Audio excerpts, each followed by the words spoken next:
അങ്ങനെ കുറച്ച് നാളത്തെ ഇടവേളയ്ക്ക് ശേഷം മൂവി വ്ലോഗായിട്ട് ഞാൻ വീണ്ടും വന്നിരിക്കുകയാണ്. ഇന്ന് കാണാൻ വേണ്ടി പോകുന്ന സിനിമ എന്ന് പറഞ്ഞാൽ ലോകേഷ് കനകരാജ് അഭിനയിച്ച ഫസ്റ്റ് ഫിലിമായ DC ആണ്. ലോകേഷിനെയും അനിരുദ്ധിനെയും മാത്രം കണ്ടാണ് ഞാൻ ഈ സിനിമക്ക് പോകുന്നത്. പെട്രോൾ കുറവായതുകൊണ്ട് പെട്രോൾ അടിച്ചതിന് ശേഷമാണ് ഞങ്ങൾ നേരെ പടത്തിന് പോയത്. ഇത്രയും ദിവസം മഴയായിരുന്നു, ഇപ്പൊ വെയിൽ വന്നിട്ട് കണ്ണു തുറക്കാൻ പറ്റുന്നില്ല. 5:20 ഷോ. എപ്പോഴത്തെ പോലെ തന്നെ ഷേണൈസിലാണ് വന്നിരിക്കുന്നത്. പാർക്കിംഗ് ഏരിയയിൽ വന്നപ്പോ ഭയങ്കര തിരക്കായിരുന്നു, ഫുള്ളായിരുന്നു. അങ്ങനെ വണ്ടിയൊക്കെ ഒരു കണക്കിന് പാർക്കിന് ശേഷം ഞങ്ങൾ നേരെ പോവുകയാണ് സ്ക്രീൻ 4ലേക്ക്. ആദ്യമായിട്ടാണ് സ്ക്രീൻ 4 കാണുന്നത്. ചെറിയൊരു തിയേറ്റർ ആണ്. അതുപോലെ തന്നെ ഒരു സിനിമ കാണാൻ വേണ്ടി ഇത്ര നേരത്തെ ആദ്യമായിട്ടാണ് ഞങ്ങൾ വന്നത്. അങ്ങനെ പടം തുടങ്ങി. ഇന്റർവെൽ ആയപ്പോ ആ ഗ്യാപ്പിൽ സ്നാപ്പ് അയക്കുന്ന എന്റെ സ്വന്തം ചേച്ചിയാണ് നിങ്ങൾ ഇപ്പൊ കാണുന്നത്. മൂവി കണ്ടതിന് ശേഷം ഞങ്ങൾ നേരെ ഇറങ്ങിയാണ്. ഇറങ്ങിയപ്പോ നമ്മുടെ സ്വന്തം റോക്കി ബൈ ഹൃദയത്തിലേക്ക് പുള്ളിയുടെ വക 2 വെടി കൊണ്ടതിന് ശേഷം ഞങ്ങൾ നേരെ കുറച്ച് സംസാരിച്ചൊക്കെ ഇരുന്നു. അതിനുശേഷം റോക്കി ബൈക്ക് ടാറ്റയും പറഞ്ഞുകൊണ്ട് ഷേണൈസിൽ എവിടെ തിരിഞ്ഞാലും നല്ല കിടിലൻ ഫോട്ടോ സ്പേസ് ഉള്ളതുകൊണ്ട് ചേച്ചിക്ക് കുറച്ച് ഫോട്ടോ എടുത്തതിന് ശേഷം ചേച്ചി പറഞ്ഞു നമുക്ക് നേരെ താഴത്തേക്ക് പോകാന്ന്. എന്താണ് സംഭവം എന്ന് എനിക്ക് അറിയാൻ പറ്റാത്തതുകൊണ്ട് ഞാൻ നേരെ താഴത്തേക്ക് ഇറങ്ങി ചെന്നപ്പോ ഞാൻ കണ്ട കാഴ്ച, ഇവിടെ ഒരു കിടിലൻ കഫേ ഉണ്ട് ഗൈസ്.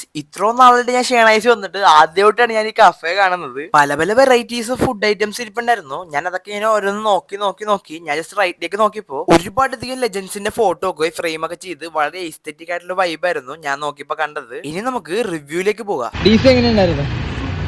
അനിരുദ്ധിന്റെ മ്യൂസിക് ഒക്കെ ഒന്നും പറയാനില്ല, സൂപ്പർ, ഭയങ്കര ഇഷ്ടപ്പെട്ടു. ഒന്നും കൂടി കാണാൻ തോന്നുന്നു. സൂപ്പർ. ലോകേഷിന്റെ ഡയറക്ഷൻ ഇഷ്ടപ്പെട്ട പോലെ ഇപ്പൊ ആക്ടിങ്ങിന്റെ ഫാനായി.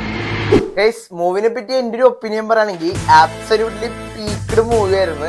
DC സൂപ്പർ ആയിരുന്നു. ശരിക്കും തിയേറ്ററിൽ പോയി കണ്ടാലേ ആ ഒരു എഫക്ട് കിട്ടുള്ളൂ. ലോകേഷ് ആണെങ്കിലും ആക്ട്രസ് ആയിട്ടുള്ള വാമിക ആണെങ്കിലും കിഡിലൻ പെർഫോമൻസ് ആയിരുന്നു. അതുപോലെ തന്നെ ഇവർക്ക് ടോപ്പ് നിന്നിട്ടൊരാളുണ്ട് കേസ്, അനിരുദ്ധ്. എനിക്കൊന്നും പറയാനില്ല. സിനിമ തൊട്ടങ്ങി ആ സെക്കൻഡ് തുടങ്ങി അവസാനം വരെ പുള്ളി സിനിമ കൊണ്ടൊരു റേഞ്ച് ഉണ്ട്. സൂപ്പർ ആയിരുന്നു കേസ്. നിങ്ങൾ കണ്ടോ ഇല്ലെന്ന് കമന്റ് ചെയ്യുക. അപ്പോൾ ഇന്നത്തെ video like, share, follow. By.